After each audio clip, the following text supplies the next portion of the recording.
Bonjour à toutes et à tous, j'espère que vous allez bien. On se retrouve pour le brief du jeudi 19 décembre, il est 8h15. Aujourd'hui, on va parler donc des news économiques, du ratio long and short, du funding, open interest et des liquidations. On regardera ce que font les whales en finissant par l'analyse technique de Bitcoin. Mais avant ça, on va regarder ce qui s'est passé hier. On a dit hier donc qu'il y avait un potentiel long à tenter. Je vous avais dit, donc là, on avait un changement de tendance juste ici. On avait un FVG à venir prendre dans cette zone. Et donc, par conséquent, il y avait un retour donc dans l'order block M15 que je vous avais tracé également, donc juste ici, hop, je le reprends, voilà, juste ici. Donc il y avait cette zone à prendre, donc c'était un long, franchement easy et derrière, moi, je suis rentré ici. Je l'ai pas call sur le Discord, je sais même plus pourquoi, mais voilà, je vous l'avais call en vidéo, donc pour ceux qui l'avaient vu, on était, à ce moment-là sur, la vidéo, donc c'était assez évident. Vous aviez le temps de regarder la vidéo et de prendre le trade si jamais, vous aviez vu la vidéo. Mais voilà, en gros, on sort avec un RR de 2 plutôt intéressant parce que voilà, c'était un trade plutôt facile, même si je visais les 106 000 bah, voilà, on avait, quand même le FOMC à venir prendre, donc fallait faire attention.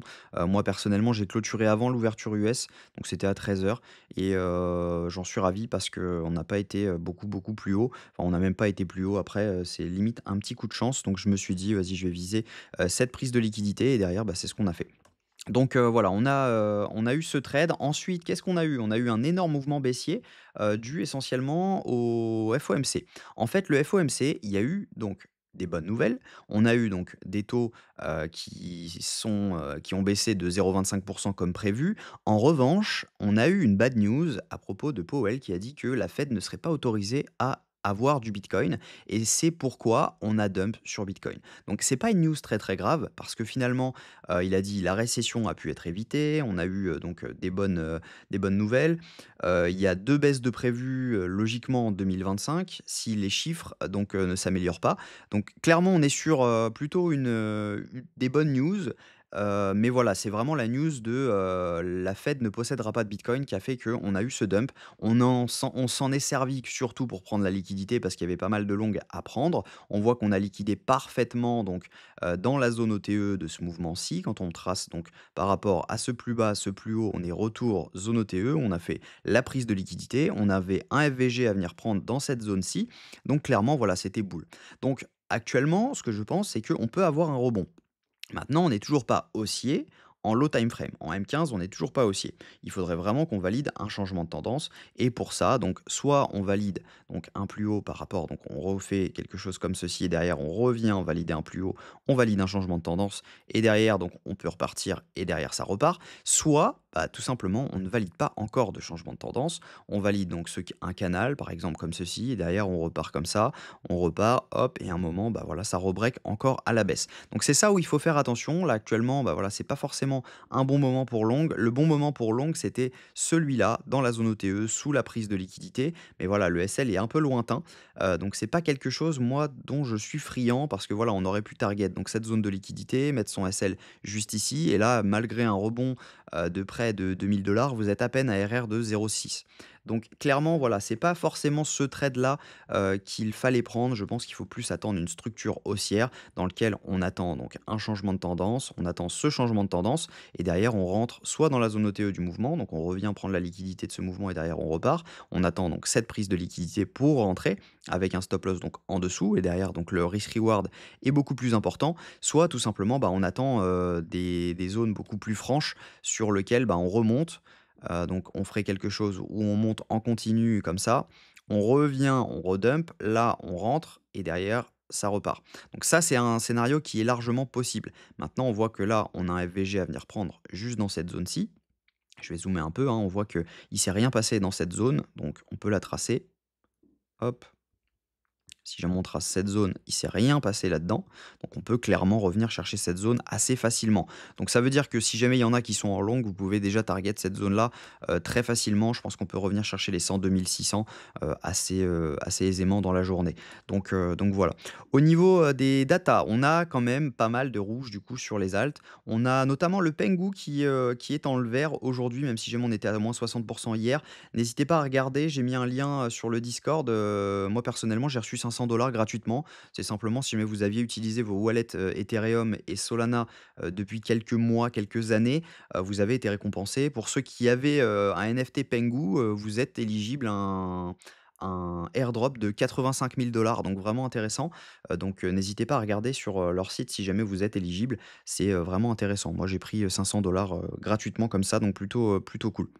Au niveau des news économiques, donc hier, comme je vous le disais, on a eu, donc des taux, qui ont été comme prévu, une baisse de 0,25. Voilà, je vous ai expliqué pourquoi on a dump. C'est surtout à cause de la Fed qui dit que, on n'aura pas, qu'elle ne possédera pas de bitcoin tout de suite. Donc ils n'ont pas donné de date et cetera, hein, donc ça veut dire que ce n'est pas, pour la vie, c'est simplement pour, un moment actuellement. Aujourd'hui à 14h30, on va avoir le PIB trimestriel. On a également à 13h la décision de la Bank of England sur les taux d'intérêt. Donc attention, on risque d'avoir des mouvements quand même aujourd'hui encore. On a l'inscription au chômage hebdomadaire à 14h30. On a l'indice manufacturier de la Fed de Philadelphie à 14h30. Donc même chose, attendez-vous à avoir beaucoup de mouvements. Et demain, même chose, hein, on va avoir du mouvement parce qu'on a le PCE Core, qui est l'indice des prix à la consommation des ménages, qui lui a un impact direct sur les chiffres, sur l'inflation et par conséquent sur le consensus de la prochaine réunion FOMC. Donc attendez-vous à avoir des mouvements quand même aujourd'hui et demain. Ça ne veut pas dire qu'on va continuer à dump, ça veut juste dire qu'on peut avoir de la volatilité et potentiellement ravaler toute la mèche. Donc faites attention. Au niveau du ratio long and short, on a une grosse augmentation du nombre de longues sur les dernières 24 heures, hein. Pour rappel, on avait quasiment 6 milliards de shorts il y a 72 heures. On en a actuellement plus que 4 milliards. Il y a beaucoup de gens qui ont pris des profits et qui également qui se sont fait liquider sur la dernière hausse, sur le dernier ATH, parce que pour rappel quand même hier on était en ATH. Et il y a pas mal de gens qui se sont fait liquider, donc actuellement, on est sur une hausse du nombre de longues. Si jamais on regarde donc ce qui s'est passé sur ce dump. Donc sur ce dump, on voit, donc l'open interest monter juste ici. On voit des fundings qui montent également. Donc sur ce premier dump, il y a énormément de personnes qui ont long ce marché.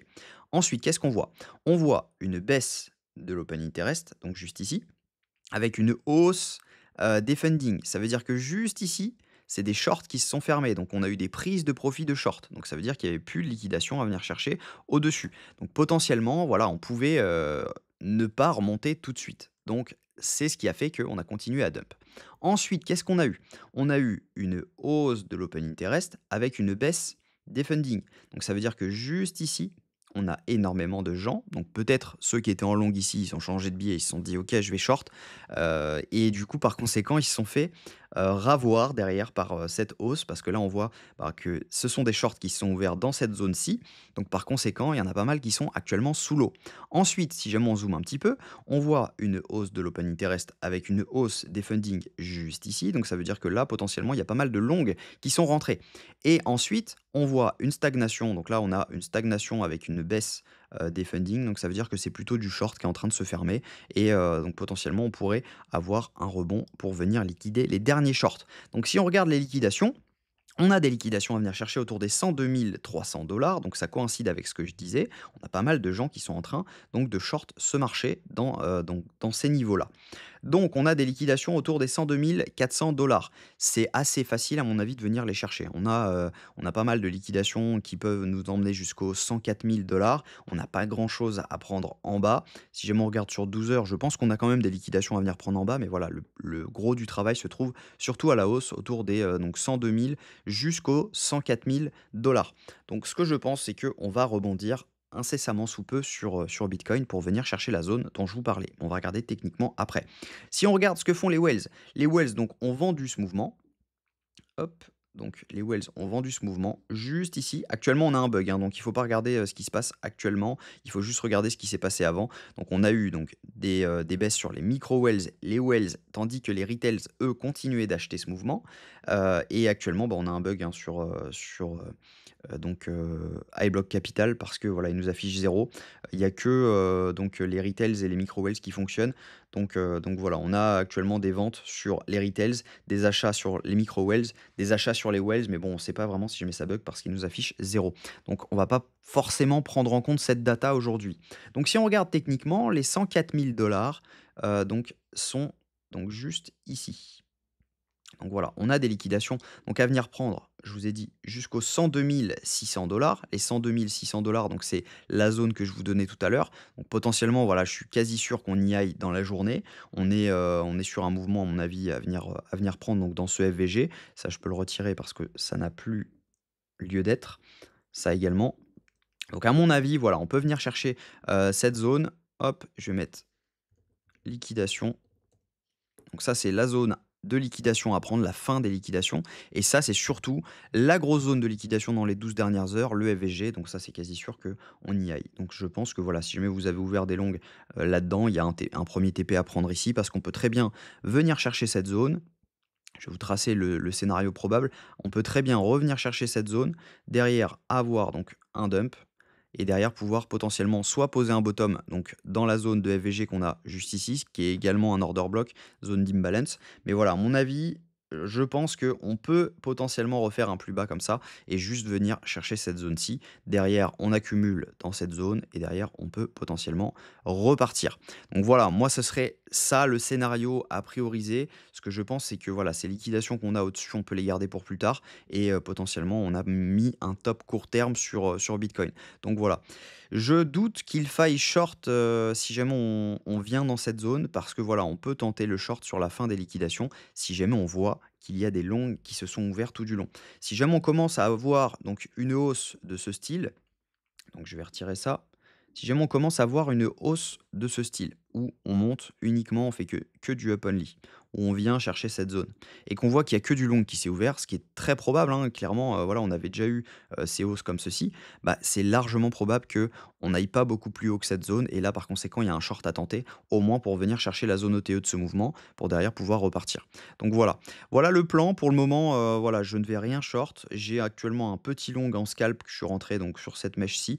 J'ai pas pu le call parce que tout simplement ça allait, un peu trop vite et je pensais qu'on pouvait aller un peu plus bas. Si on avait été plus bas, j'aurais call. Mais voilà, actuellement, je pense on peut venir target cette zone et derrière pouvoir potentiellement poser un top.